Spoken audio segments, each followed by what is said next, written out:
No, he's part of the interview. The street.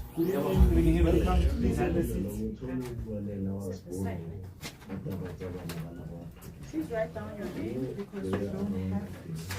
And we only have you. We don't have that. Why was that? Because we only told about No, it's him. I think she's not hearing you. No, Interviews me and both of you. Yes. Oh, we weren't told about you then. We were only told about him. Apologies on that. Should I write my name? Are you No. part of the interview? No, he. Yeah, but I need you. With Pilelo Motine. On the street. On the air. Well, thank you so much for staying with us. I really want to, appreciate all your insights, your comments, and just your reflections on what we've been discussing. So thank you so much for that.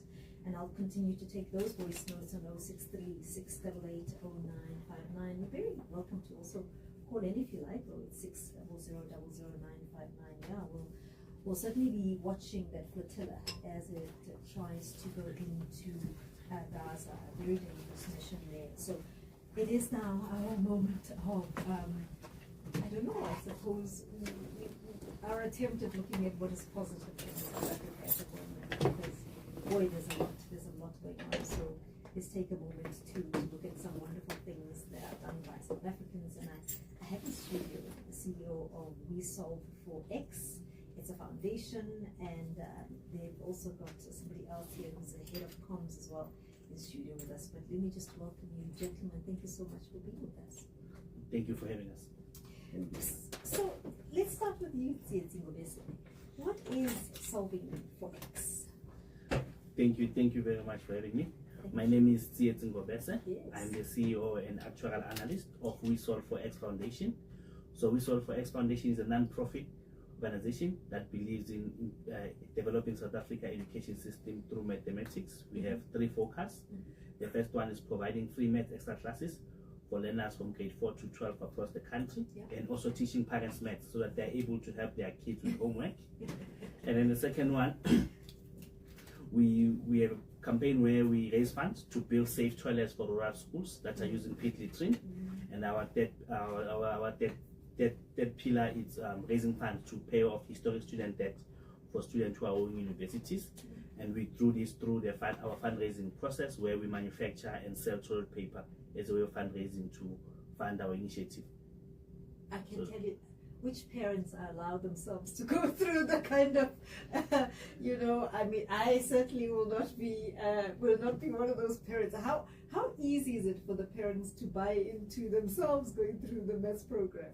That's very easy. I mean, it's quite exciting for them. I mean, it's more of going down memory lane. They were once learners in class, so it makes it more exciting for them. But most importantly is to understand which topic their learners struggle with and how to assist them. Let me bring in Louisa Gia there, who's also here in studio with us. Thank you so much for joining us. Good evening. good evening, and thank you for the opportunity. I'm the head of communication at Gibela Wesolve4x. So we are the company that has the contract to build 600 trains for PRASA. And so far we are on the mark of just about 300 trains that we have built for PRASA. So we are based in Danota. So our involvement is that we are the ones that are funding Wesolve4x, so that they should be able to do what they are doing.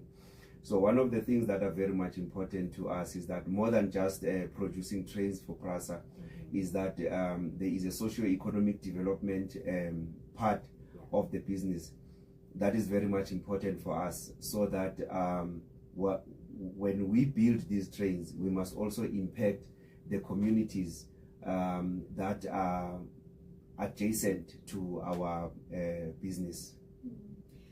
And why was it important to pick Wesolve4x as your CSI?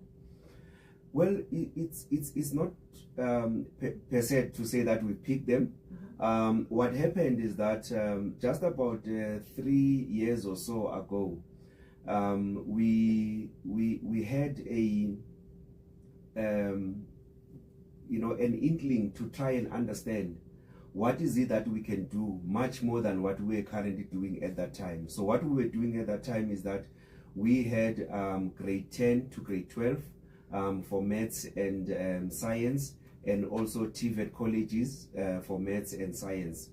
But then we saw a report from the statistician general that said learners from grade 4 in South Africa, a lot of them are not able to read for comprehension. And it worried us, that if we are a company that will later on be on the lookout, for engineers, for technicians, which those vocations, they need mathematics. We need to invest in mathematics at a younger age, because most of the time is that we look at high school and TVET, but then the interest for mathematics starts at a primary school. So we wanted to say that let's catch them while they are still young, put the interest for mathematics, so that as they build up towards high school and also TVET college and university, we also have contributed in making sure that that skill is embedded in our communities. How great is the need, Sietsi, on the ground? So the need is very high. There's many challenges that face our education system. I come from a public school, so you find issues of shortage of teachers, overcrowding, but then the fact that the learners must understand 1 + 1 = 2, that's when we come in. So on inception, so I matriculated in 2012, and then as a first-year actual science student from the University of Free State, we went back to our schools to give back and help our brothers and sisters. And since then, we've identified a need that is we need to go back into the classroom and assist. So when I completed my schooling, I declined 19 job offers to develop a more comprehensive approach on how we can integrate our parents, but also have a positive impact, especially on the maths education, so that we can have future-ready learners, because we believe education is not just a charity, but it's how do we invest in the future of our country in the classroom. What are you seeing? We're speaking of children, we're speaking of students, we're speaking of their parents. Yes. Clearly there's some indication of the teachers themselves not doing a good enough job. Perhaps they themselves are struggling. So it is a systematic issue. So if you can go to the public schools, one teacher is a ratio of 1:400 learners.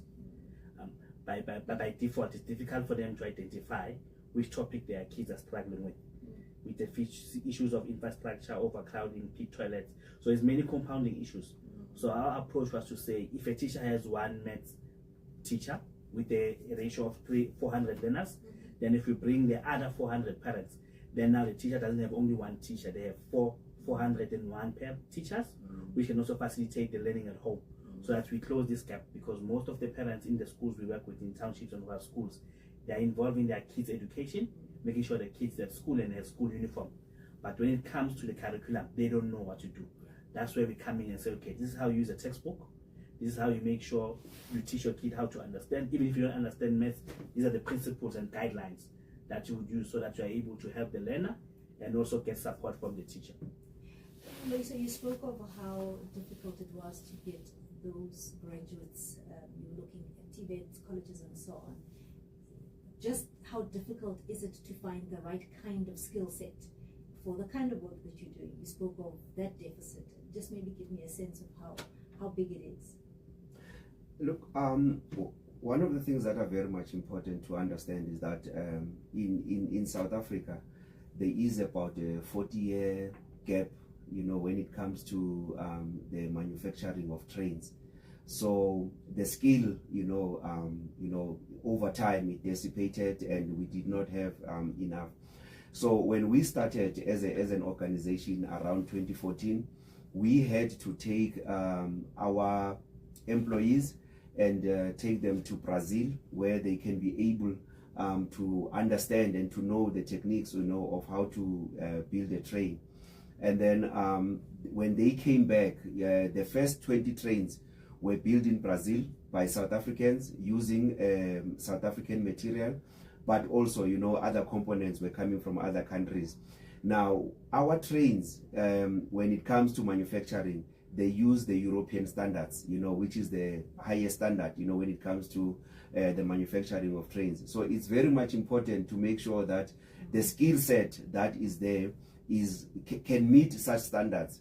One of the challenges that we had is that most communities believed that with grade 8, for instance, you can be able to get into the industry. But then the challenge is that once you are in the industry, when you have to be upskilled, it becomes very much difficult. And as a result, you find that there is someone who got into the industry about 10 years ago, but at a lower grade. And someone comes in within 2 years, they are able to upskill themselves and they become managers and all the stuff. So that creates that type of a friction, And we decided that for us to be able to get stability, is very much important that we need to have a certain skill set which can be easily upskilled to be able to take care, of the kind of a product that we are building. Our train can take up to 1,200 passengers at a time, and therefore you don't want any mistakes that can happen, as a result of not being able to construct or to put together the train itself in a manner that is of a higher standard. You speak of your work in dealing with latrine toilets and fitting toilets in schools that don't have the facilities. Which provinces, where is the greatest need? So currently we have 33 schools in the Eastern Cape where we're operating that need assistance. We managed to build one, but the need is much more greater. And it's our appeal to the community and the general public, to extend the hand so that we can close that gap. And also understanding that we need to create a pipeline of problem solvers from the classroom. Hence, we look at the different innovations which we could use to ensure that we inspire learners when it comes to mathematics, as we also doing the Gibela Wesolve4x maths competition, where we are having learners from grade 4 to 7 to be part of the competition, because we understand the demographics of our country. Grade 4, 5, and 6 will be online, and grade 7 will be handwritten at Nigel Primary School on the 20th of September, and then the closing date is 15th September.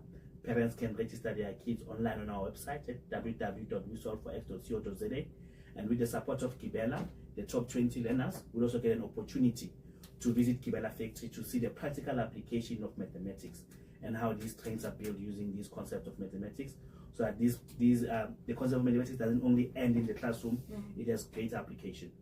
Well, I appreciate you coming through to studio. Just maybe give people the details of where they can find your, you did give us a little bit, but I want you to repeat your website so that people can find you.